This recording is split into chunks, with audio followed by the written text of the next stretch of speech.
A saga do Prêmio Nobel. Versão e distribuição Sinapse. A saga do Nobel é a história das grandes descobertas e das ideias do século XX. Einstein, Curie, Pavlov, Fleming e também Camus, Hemingway, Luther King e o Dr. Schweitzer já se tornaram lendas. Vários pesquisadores europeus receberam o Nobel pela descoberta das vitaminas que previnem e combatem as doenças graves. Principalmente o holandês Christian Eijkman pela vitamina B1 e o húngaro Albert Szent-Györgyi pela vitamina C. As vitaminas.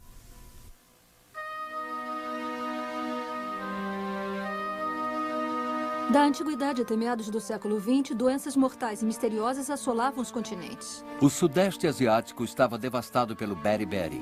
A mesma doença causava grandes perdas nas embarcações de longo percurso, assim como o escorbuto, que atingia também o norte da Europa. No século XIX, a pelagra, doença que destrói a pele, propagou-se pela bacia do Mediterrâneo e em regiões do sul da América. O raquitismo dizimava as crianças dos bairros pobres de Londres e de Glasgow. Naquela época, acreditava-se que essas doenças eram devidas aos micróbios.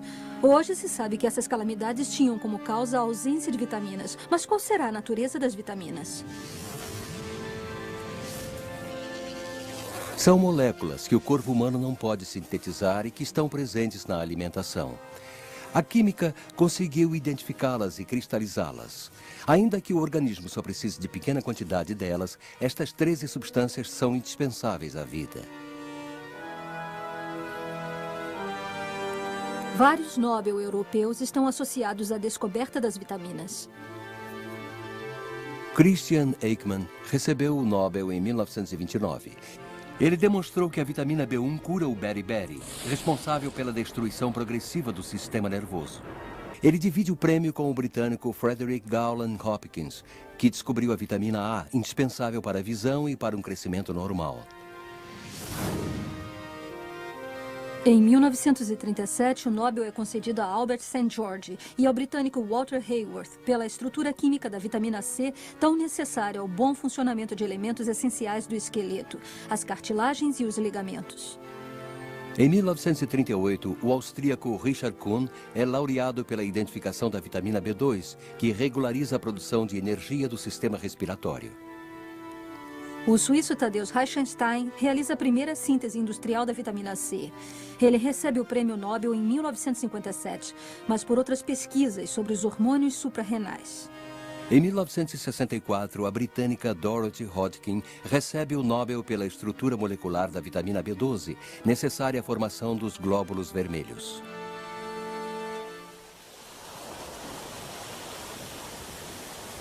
Do século XVII ao século XIX, o escorbuto e o beriberi causaram mais de 2 milhões de mortes nas tripulações dos grandes navegadores europeus. Mas como foi possível entender as causas dessas doenças? Em 9 de agosto de 1863, o navio Jacques Coeur deixa Fort-de-France para chegar a Pont-du-Chéry. O Dr. Richaud, médico de bordo, fala assim do beriberi. Após 3 meses de travessia, temos um novo caso a cada dia.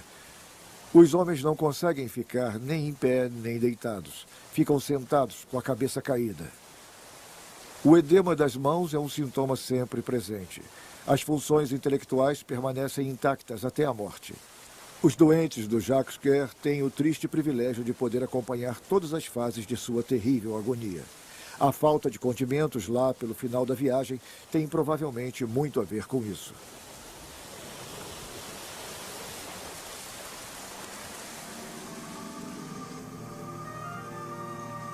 Para outros navegadores, surgia também de forma inexplicável o escorbuto. Em 1535, no Canadá, Jacques Cartier e seus homens ficam imobilizados no gelo do rio Saint-Laurent por vários meses. Conta um dos sobreviventes. Em meados de fevereiro, dos 110 homens que haviam embarcado, só 10 não estavam doentes. Todos os outros estavam com a boca podre nas gengivas. Toda a carne caía, descobrindo as raízes dos dentes que também caíam. No 15º dia de abril, nosso capitão, passeando sobre o gelo, encontrou um índio que ele havia visto muito doente 10 dias antes. Agora ele estava curado. O índio contou que havia tomado o suco e o bagaço das folhas de uma árvore chamada ameda. Depois de tomar por 2 vezes a beberagem, nós também ficamos curados.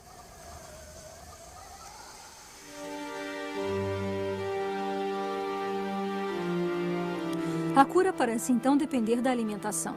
No século XVIII, James Lind, médico da Marinha Britânica, nota que o escorbuto não afeta os marinheiros que tomam limonada.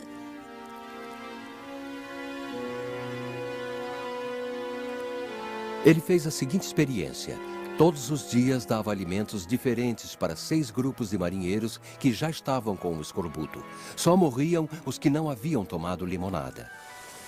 Em 1770, o explorador inglês James Cook nota o mesmo fenômeno com o uso do repolho e aplica os mesmos métodos. Em 3 anos de navegação, ele perde só 5 homens.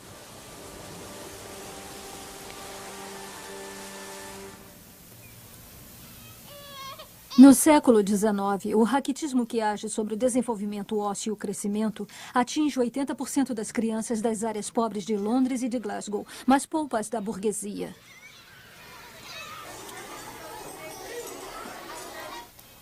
Além de uma alimentação extremamente pobre, observam-se as condições de vida dessas primeiras grandes aglomerações, cujas construções elevadas impedem a passagem da luz do sol, que através da pele sintetiza a vitamina D.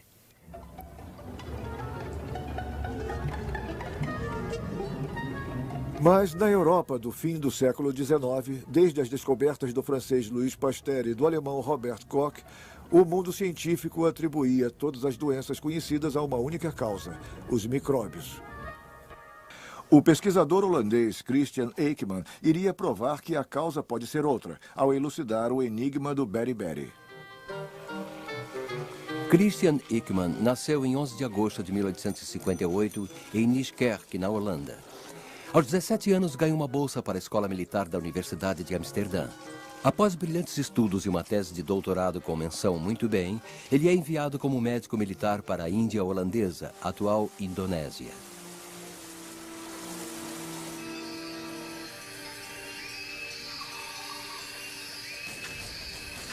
Durante 2 anos, ele exerce em Java e Sumatra. As tropas do exército holandês combatem tribos nativas que resistem ferozmente ao norte de Sumatra. Mas o beriberi causa mais mortes do que o adversário. Fato curioso, os habitantes da região não são atingidos pela doença. Em 1885, um forte ataque de malária obriga Eijkman e sua esposa a voltar. Ela não irá sobreviver. Transtornado por essa morte, ele decide se especializar em bacteriologia. Retorna à vida civil e vai para o laboratório de Robert Koch, em Berlim.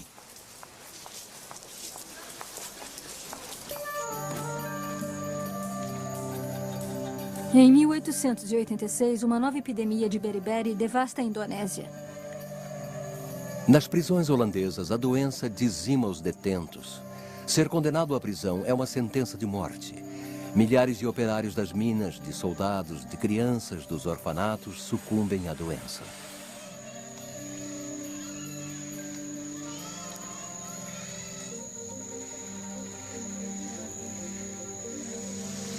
Há um ponto comum entre todos esses indivíduos. Eles vivem num ambiente insalubre e possuem uma alimentação muito pobre.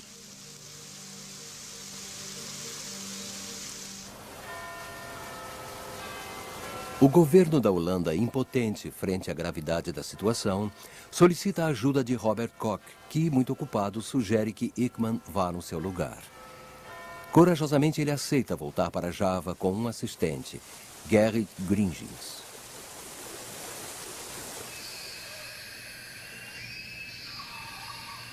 À guisa de laboratório, recebem 2 pequenos cômodos, um minúsculo quintal para os estudos das cobaias e um equipamento pateticamente rudimentar. Após a chegada de Eijkman, chamam a sua atenção para o fato de que certas populações de pombos e galinhas apresentam as mesmas reações dos homens com beriberi. Imediatamente, Aikman sai em busca de cadáveres de galinhas para realizar autópsias. Ele encontra o mesmo sintoma, destruição total do sistema nervoso. Ele supõe que a doença seja provocada por uma bactéria que ele vai buscar no sangue dos homens e das galinhas. Após um trabalho obstinado, ele observa a presença de um mesmo micro-organismo em todos os cadáveres. Quando ele inicia com seu assistente uma nova série de experiências, eles nem imaginam o que os espera. Eles pegam um grupo de 10 galinhas e as colocam em gaiolas separadas e longe uma das outras. Em 5 delas, eles injetam as bactérias retiradas do cadáver de um homem morto de beriberi. Com as 5 outras, não fazem nada. Mas, ao fim de 4 meses, todas as galinhas ficam doentes e morrem. E mais, as culturas bacterianas das 10 galinhas se revelam negativas. O micro-organismo não teria nada a ver? O contágio, no entanto, parece evidente, já que todas as galinhas morreram. O ar seria o vetor? Aikman e Grinch vão repetir a experiência. Eles pegam de novo um grupo de 10 galinhas, colocando-as ainda mais distantes umas das outras. No primeiro grupo de 5 galinhas, eles injetam o sangue e o conteúdo dos intestinos das galinhas já mortas. Com as outras 5, eles não fazem nada. Após alguns meses, todas apresentam os sintomas do beriberi. A doença desaparece misteriosamente. Todas as galinhas ficam ótimas. Aikman se questiona e começa a duvidar da hipótese de que o beriberi seria uma doença infecciosa. Durante uma conversa informal, Garrett Gringes conta que havia chegado um novo cozinheiro que prepara o alimento tanto do hospital militar quanto das galinhas. Ele se recusa terminantemente a dar às galinhas o arroz de luxo, isto é, o arroz descascado e cozido, destinado aos militares, e alimenta as galinhas com arroz integral mais barato.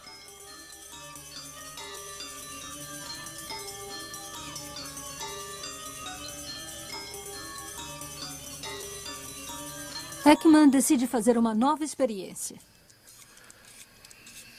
10 novas galinhas são colocadas nas gaiolas em locais sempre distantes. 5 são alimentadas com arroz integral.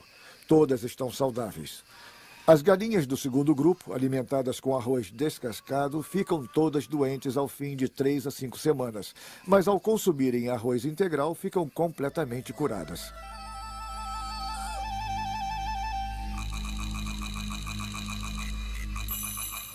Aikman continua se indagando. Será que o líquido do cozimento do arroz integral desenvolve uma substância antitóxica que impede a doença?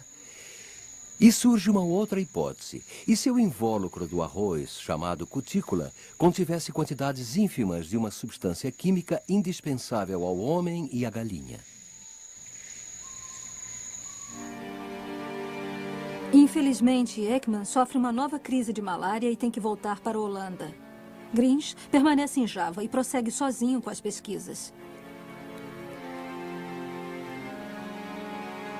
Em 1901, após várias experiências, ele confirma a hipótese de Aikman.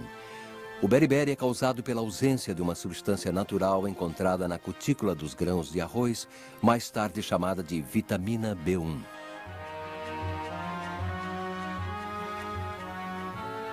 O Prêmio Nobel de Fisiologia e Medicina é concedido a Aikman em 1929 por este passo decisivo. Em sua homenagem, o governo holandês manda cunhar a medalha Aikman.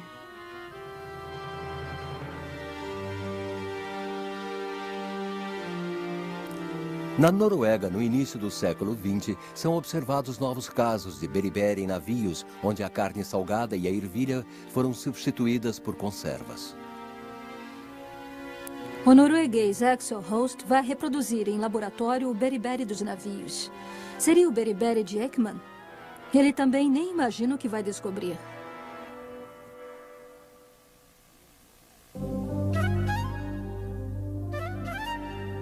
Host frequentou os laboratórios de Louis Pasteur em Paris, de Robert Koch em Berlim e, sobretudo, de Aikman em Java. É professor de higiene e bacteriologia. Ele escolhe para seus experimentos o porquinho da Índia, pois este animal familiar às crianças é muito econômico. Em uma primeira série de experiências, 10 animais são alimentados só com cereais integrais, que supostamente curam o beriberi. Todos morrem ao fim de 30 dias, em média. Surpreso, ele constata: um exame microscópico dos tecidos não consegue demonstrar a polineurite do beriberi. Os sintomas correspondem aos do escorbuto. Na segunda série de experiências, outros 10 animais ingerem cereais descascados, acrescidos de repolho fresco e de limão, considerados anti-escorbúticos desde as descobertas de Lind e Cook. Eles também morrem. Holst está cada dia mais surpreso. Nenhum sinal característico de escorbuto. A anomalia é o edema do beriberi.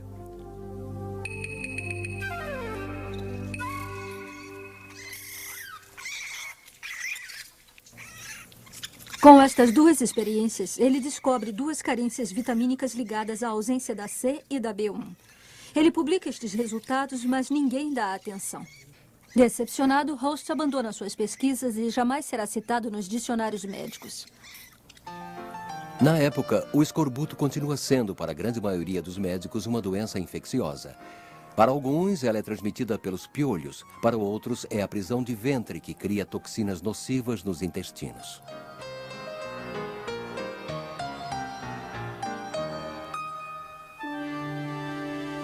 Em 1912, o químico polonês Casimir Funk consegue isolar a vitamina B que cura o beriberi. Ele, aliás, criou o termo vitamina, que significa substância indispensável à vida. É a prova definitiva de que certas doenças se devem à carência na alimentação. Os médicos custam a aceitar esse conceito revolucionário, mas os químicos se apoderam dele e procuram isolar as outras vitaminas, sobretudo aquela que irá curar o escorbuto, a vitamina C.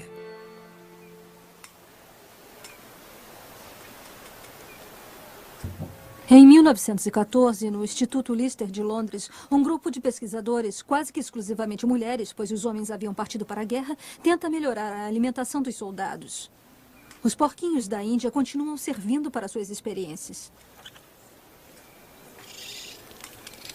10 porquinhos da Índia são alimentados com cereais integrais. Para outros 10 são acrescentados legumes frescos.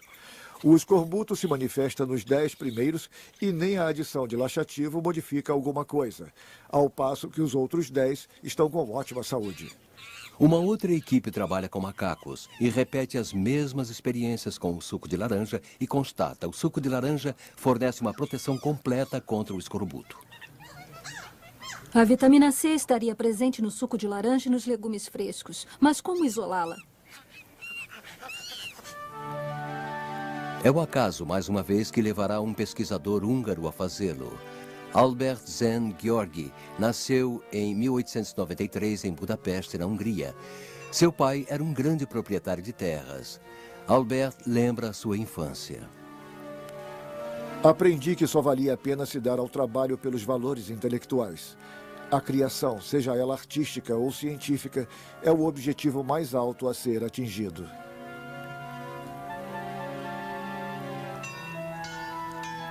Em 1911, ele inicia os estudos de medicina na Universidade de Budapeste, interrompidos pela Primeira Guerra Mundial. Ele é enviado por 3 anos para a frente de guerra, a serviço do exército austro-húngaro.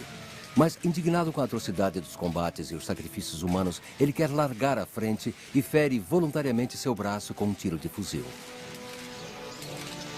Essa trapaça poderia tê-lo levado à forca, mas não foi descoberta e ele recebe uma medalha de prata por sua suposta bravura. Já médico formado, sua curiosidade o conduz a vários laboratórios europeus. Ele se interessa pelos mecanismos fundamentais da vida. Eu sempre tive certeza de que não existe diferença real entre as plantas e os animais. Na base, a natureza, assim como a vida, é uma só. Temos apenas a impressão de que existem diferenças. Eu comecei a estudar as plantas, como elas produzem energia a partir da alimentação. Você sabe muito bem que, se deixar cair uma maçã ou uma banana, no dia seguinte vai aparecer uma mancha escura no lugar do choque. Essa substância escura é produzida por uma queimadura intensa. Muito importante para a sobrevida da planta, pois ela cauteriza o machucado.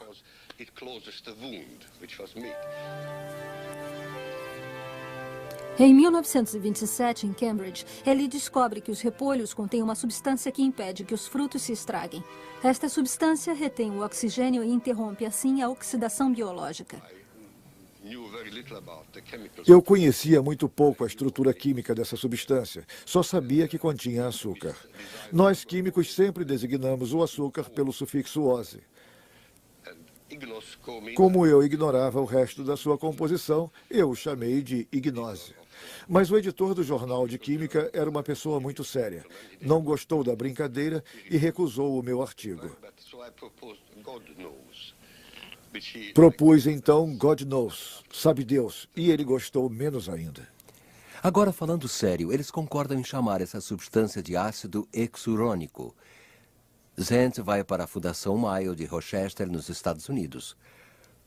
Lá isola 25 gramas do ácido a partir das glândulas suprarrenais dos animais de abatedouros. Quando volta para a Hungria, em 1932, Zent descobre que a páprica ou pimentão doce é muito rico nesse ácido, do qual consegue vários quilos.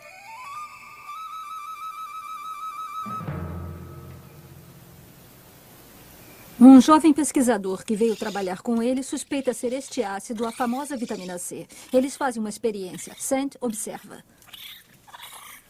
Quando as cobaias absorvem uma pequena quantidade, ficam protegidas do escorbuto. O ácido de Zent é mesmo a vitamina C, a substância mítica buscada pelos bioquímicos do mundo inteiro. A vitamina C impede o desenvolvimento excessivo das reações de oxidação, que teriam efeitos nefastos sobre o organismo, uma espécie de bombeiro que domina o incêndio oxidante.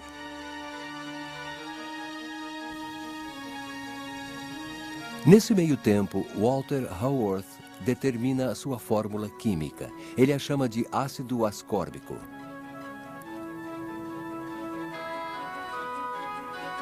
Zent e Haworth recebem juntos, em 1937, o Prêmio Nobel pela descoberta dos processos de oxidação biológica e, em especial, da vitamina C. Em 1947, Zent emigra para os Estados Unidos e adquire a nacionalidade americana. Em Woods Hole, em Massachusetts, inicia novas pesquisas sobre as divisões celulares anormais que causam o câncer. Volta a casar pela terceira vez aos 82 anos e morre 11 anos mais tarde, em 1986.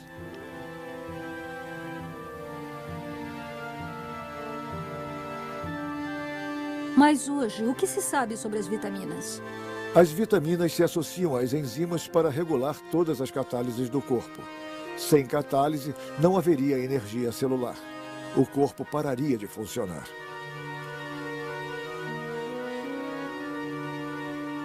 Quando comemos um ovo, estamos absorvendo vitamina A.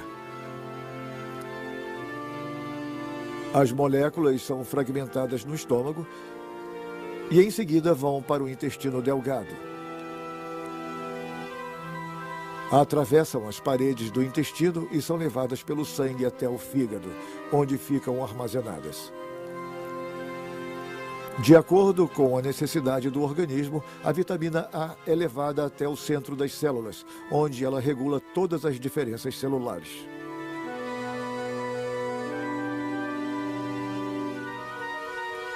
Nos países industrializados, o aporte de vitaminas é bastante satisfatório quando a alimentação é variada. Certos grupos de risco, fumantes, alcoólatras, idosos, precisariam de um suplemento vitamínico, assim como os marginalizados pela pobreza. Hoje, o equilíbrio vitamínico está fortemente ligado às condições de vida. Nos países do terceiro mundo, a ausência de vitamina A ainda provoca muitos casos de cegueira em crianças. Por falta de vitamina PP, a pelagra, cujas manifestações são visíveis na pele, é endêmica na Índia e de forma mais localizada na África, regiões onde as populações comem quase que exclusivamente cereais, como o milho. Certas práticas religiosas ainda proíbem que se exponha o corpo ao olhar dos outros. A pele sintetiza a vitamina D graças à luz do sol. A proibição provoca o raquitismo nas crianças. Isto ocorre na África do Norte, na América do Sul, na China do Norte, na Índia e no Oriente Médio.